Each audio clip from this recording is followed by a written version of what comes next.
आज हम पढ़ेंगे Arrhenius concept of acids and bases कि एसिड्स और बेसिस होते क्या हैं आर्हेनियस कॉन्सेप्ट के अकॉर्डिंग। तो एसिड्स क्या होते हैं? एसिड्स होते हैं ऐसे substances which give H positive ion hydrogen ion when they are dissolve in water. मतलब ऐसे सब्सटेंसेस जिनको जब हम पानी में डिज़ोल्व करते हैं, पानी में घोलते हैं, तो वो H पॉजिटिव आयन देते हैं। ये H पॉजिटिव आयन देंगे जो मैंने ब्लू कलर से लिखा है H पॉजिटिव। इसका मतलब acids are the substances which give H positive ion when they are dissolved in water. For example जैसे ये HCl हो गया, HCl हो गया, H2SO4 हो गया, CH3COOH हो गया, H2CO3 हो गया। इसमें हाइड्रोजन को जो है, जिस भी हाइड्रोजन को मैंने ब्लू कलर से लिखा है, ये वाला हाइड्रोजन, ये वाला हाइड्रोजन, ये एज H पॉजिटिव आयन देते हैं ये सारे के सारे एसिड्स जब इनको पानी में घोलते हैं। तो ये हैं एसिड्स जो H पॉजिटिव आयन देंगे या फिर हाइड्रोजन आयन देंगे जिनको जब हम पानी में घोलेंगे। अब ये एसिड्स जो होते हैं they can be of two types, दो टाइप के हो सकते हैं। Number 1 strong acids and number 2 weak acids. अब स्ट्रॉन्ग एसिड्स क्या होंगे? स्ट्रॉन्ग एसिड्स होते हैं ऐसे acids which ionize completely to give H positive ion when they are dissolved in water. मतलब जब भी हम इन एसिड्स को पानी में घोलेंगे तो ये पूरी तरह से आयनाइज हो जाएंगे, पूरी तरह से टूट जाएंगे और H पॉजिटिव आयन देंगे।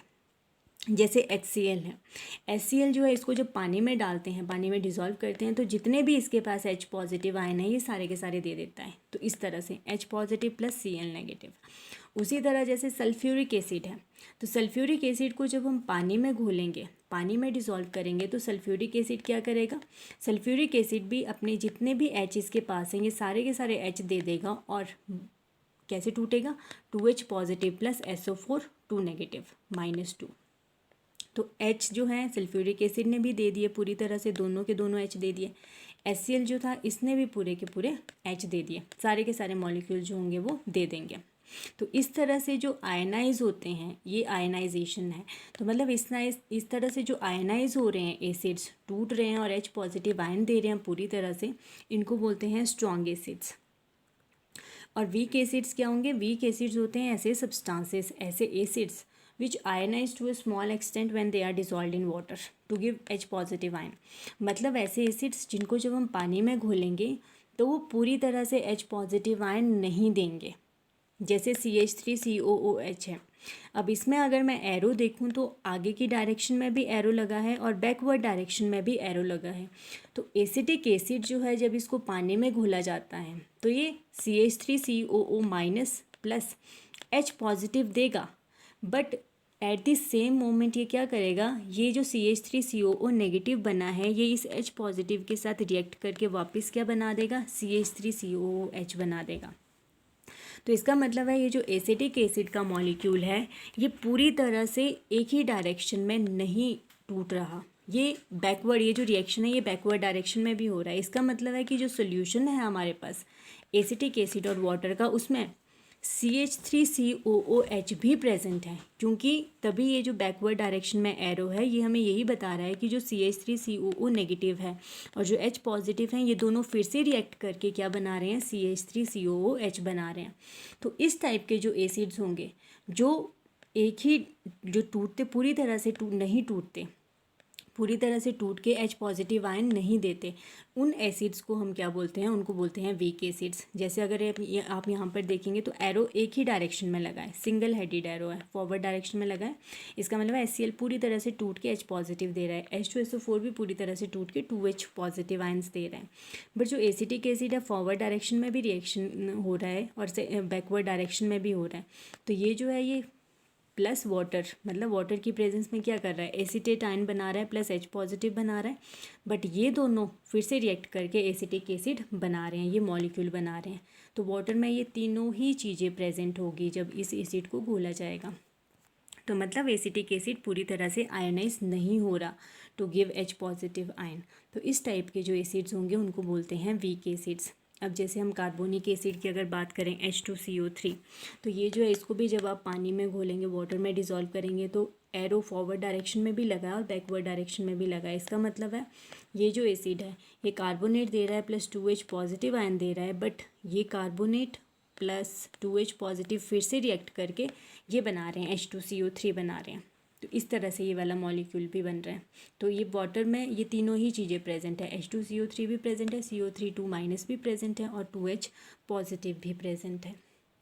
तो ये थे एसिड्स, और एसिड्स में भी हमने स्ट्रॉन्ग एसिड्स पढ़ा और वीक एसिड्स पढ़ा। अब नेक्स्ट आते हैं बेसिस, कि बेसिस क्या होते हैं। तो बेसिस होते हैं ऐसे सब्सटेंसेस जो जब टूटते हैं, जब उनको पानी में घोला जाता है तो वो टूटेंगे और वो देंगे OH नेगेटिव आयन। मतलब these are the substances which give hydroxyl ion when they are dissolved in water. अब जैसे यहाँ पे एग्जांपल NaOH लिखा है, KOH लिखा है, NH4OH लिखा है, तो इसमें ग्रीन कलर से हाईलाइटेड किया गया है OH को। तो ये वाला जो OH है जो ग्रीन कलर से लिखा गया है, ये है OH जिसको ये सब्सटेंसेस दे सकते हैं जब इनको पानी में घोलेंगे, रिलीज़ कर सकते हैं इसको। तो इसका मतलब है ये सारे के सारे जो सब्सटेंसेस हैं जो OH नेगेटिव आयंस दे रहे हैं, जब इनको पानी में डिज़ोल्व किया जाता है तो इनको बोलते हैं बेसिस। बेसिस भी दो टाइप्स के हो सकते हैं, strong bases and weak bases. अब स्ट्रॉन्ग बेसिस क्या होंगे, जैसे स्ट्रॉन्ग एसिड्स हमने पढ़ा था, बेसिस होंगे these are the bases which ionize completely to give OH negative ion. मतलब ये पूरी तरह से टूट जाएंगे और OH माइनस आयन देंगे, OH माइनस देंगे।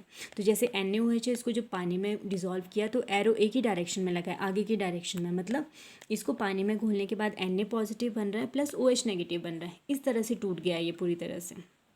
KOH है, इसको भी जब पानी में घोला गया है तो K positive plus OH negative दिया है इसने, मतलब ये पूरी तरह से टूट चुका है।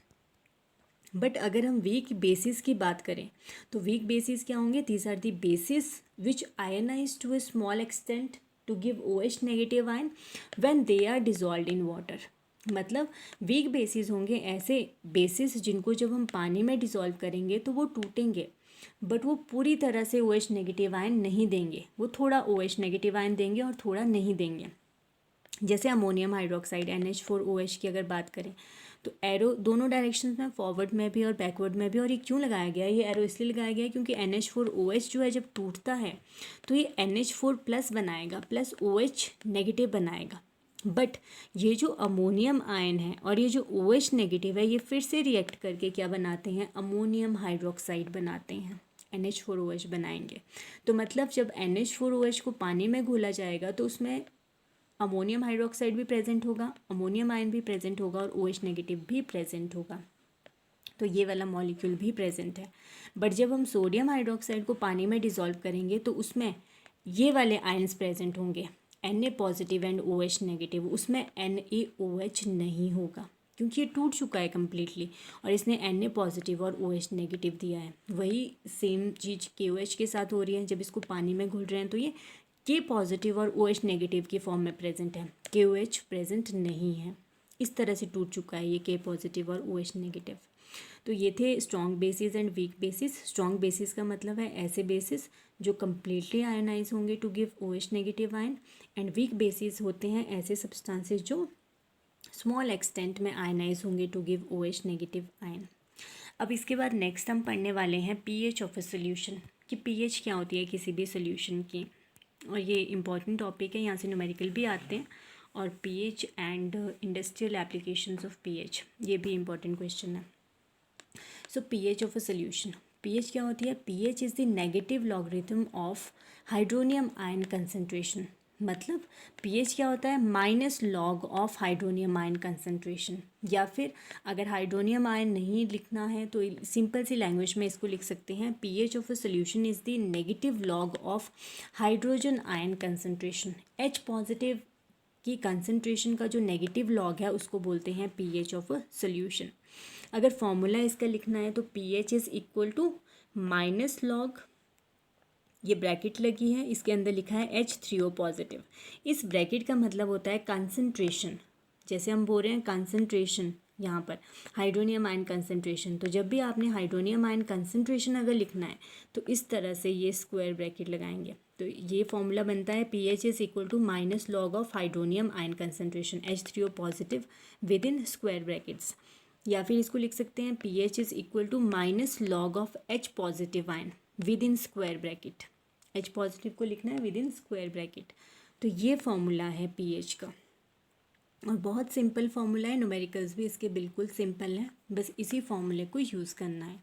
अब जैसे फर्स्ट न्यूमेरिकल आता है, calculate the pH of 0.001 molar HCl। हमें ये मोलैरिटी दी गई है HCl की 0.001 मोलर। मैंने आपको बताया था जो कैपिटल M होता है इसको हम मोलैरिटी के लिए यूज़ करते हैं और इसका मतलब होता है मोलर।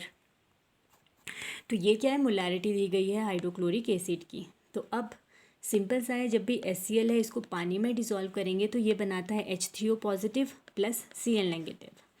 अब H3O पॉजिटिव की जो कंसंट्रेशन है वो हमें दी गई है ये, क्योंकि हमें पता है जब भी एसिड हाइड्रोक्लोरिक एसिड को पानी में घोलते हैं तो पूरी तरह से टूट जाता है और ये देगा ये देगा, या फिर आप इसको सिंपल सी लैंग्वेज में लिख सकते हो H पॉजिटिव आयन देगा, ये वाला आयन H पॉजिटिव आयन। तो जब भी हाइड्रोक्लोरिक एसिड टूटेगा हाइड्रोनियम आयन देगा, या फिर पूरी तरह से H पॉजिटिव आयन ये देगा। तो इसका मतलब है जो कंसंट्रेशन दी गई है ये किसकी है, ये है हाइड्रोनियम आयन की, H3O पॉजिटिव की, या फिर इसको आप H पॉजिटिव भी लिख सकते हैं। तो हाइड्रोनियम आयन H3O पॉजिटिव की जो कंसंट्रेशन है इज़ इक्वल टू, ऐसे लिखना है इसको, विद इन